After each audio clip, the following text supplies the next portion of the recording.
Black evangelicals act in a very different way in terms of their politics. And there's been more of a focus among liberal white evangelicals, and Black evangelicals and evangelicals outside of the sort of white Christian regime about things like, no, we should be really focusing on helping the poor. We should be focusing on, loving our neighbor by staying away from our neighbor and not going to churches where people could potentially catch COVID-19. I'm going to let you take that from here.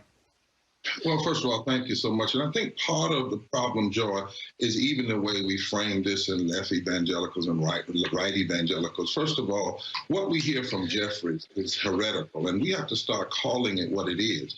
That is not the theology of the gospel of Jesus Christ, not the theology of love.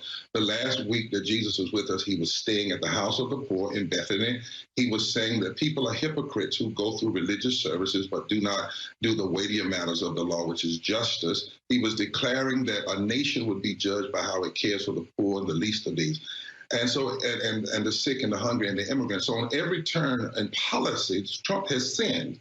He has failed. And he needed to be in a place where he would hear rebuke and would be called out of love to repentance and not be further, endorsed and encouraged in his work. The other thing is there are a lot of people who, white and Black, who did not vote for him. But part of the problem is that we got to have some politicians who start talking about the poor and not just the middle class. There are 100 million people that didn't vote in the last election. We have to stop acting like Trump won this amazing victory. 100 million people didn't vote in the last election.